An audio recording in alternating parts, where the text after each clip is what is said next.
Y muchos de nosotros aquí en la región pensábamos que después de la derrota de Armenia en 2020 la guerra había terminado.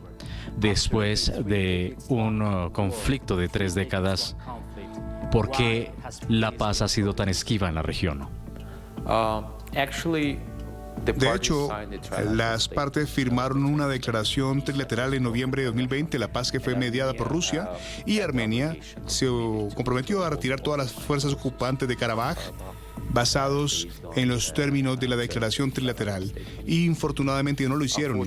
Y por más de 3 años mantuvieron las fuerzas ocupantes, que llevó a la operación antiterrorista de Azerbaiyán del lunes de ese mes de septiembre, y al lapso de 23 horas pudimos limpiar todos los remanentes de las fuerzas ocupantes. Y después de la Segunda Guerra de Karabaj fuimos quienes ofrecieron la paz a Armenia, y presentamos 5 principios básicos basados en el derecho internacional, como el reconocimiento mutuo de la integridad territorial, la soberanía de los 2 estados y las fronteras internacionalmente reconocidas.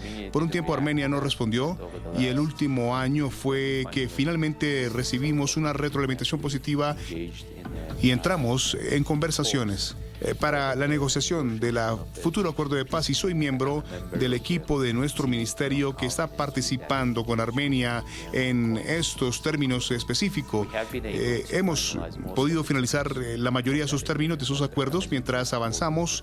Sin embargo, hacia la línea de meta aparecen más asuntos, y nosotros creemos que Armenia tiene una voluntad política, especialmente después de la operación de septiembre, donde restauramos finalmente la soberanía, y esperamos que que la paz se firme. Es imperativo, y esta ventana de oportunidad no debería ser desperdiciada por Armenia. Usted funge como agente de Azerbaiyán ante la Corte Internacional de Justicia en La Haya. De hecho, la Corte le ordenó a Azerbaiyán garantizar la seguridad de los civiles armenios que quisiesen regresar a Karabaj. ¿La seguridad de los armenios está garantizada en esta región? Eso es algo que el presidente de Azerbaiyán mencionó en su llamado a la nación el 20 de septiembre, justo después de la operación, que reconocemos y garantizamos el derecho de la etnia armenia de permanecer y vivir en Karabaj, y llamó a la etnia armenia a no abandonar Karabaj. Infortunadamente, el régimen separatista, que ha estado adoctrinando a armenios en contra de azeríes, básicamente les dijo que no podían vivir con los azerbaiyanos debido a que las etnias eran incompatibles y que no podían vivir bajo el gobierno de Azerbaiyán. Estaban alentando a las personas del común a abandonar Karabaj después de perder la guerra con Azerbaiyán, pero incluso después de eso seguimos reconociendo su derecho y ofreciendo todas las condiciones para que ellos regresen, apliquen a la ciudadanía de Azerbaiyán, como muchos grupos étnicos en Azerbaiyán. Tenemos más de 50 grupos étnicos, minorías, viviendo en Azerbaiyán. Entonces somos una sociedad multiétnica, y acogemos eso, y estamos muy orgullosos de tener una sociedad multiétnica. ¿Ha habido una limpieza étnica, como denuncia Armenia? No.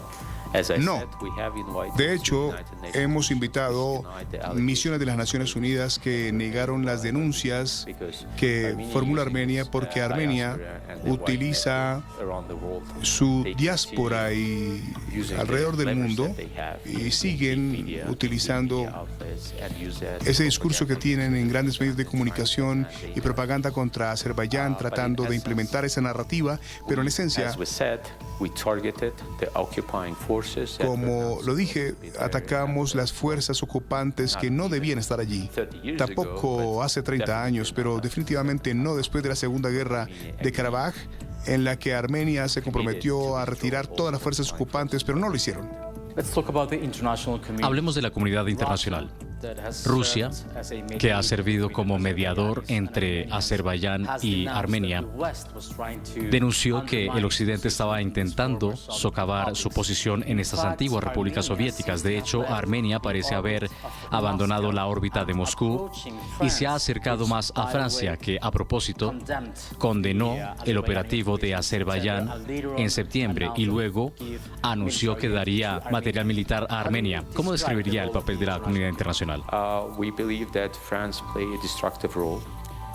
Nosotros creemos que Francia jugó un rol destructivo, primero porque por muchos años Francia fue uno de los que copresidió el grupo de Minsk de OSCE, que participó en los esfuerzos de mediación y resolución del conflicto entre Armenia y Azerbaiyán. Pero lo que ocurrió fue que anteriormente se hizo, no de manera abierta, y después de la guerra de Karabaj se pusieron del lado de Armenia de manera abierta. Lo segundo es que en una situación muy frágil, y debo decir que es frágil, a menos de que finalmente se firme un acuerdo de paz, no es el momento de hacerlo para Armenia y enviar armas no solamente defensivas, sino también ofensivas. Y la razón es que fue Armenia la que mantuvo ocupada ese territorio internacionalmente reconocido como Azerbaiyán, como un estado agresor por 30 años. Así que nosotros creemos que Francia debe dejar de instigar una nueva guerra en la región y debería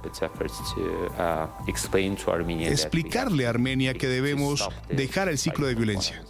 ¿Pueden los armenios y los azeríes convivir pacíficamente? Definitivamente pueden hacerlo. Elnur Mammadov, vicecanciller de Azerbaiyán, gracias por esta entrevista con NTN 24. Gracias, ha sido un placer.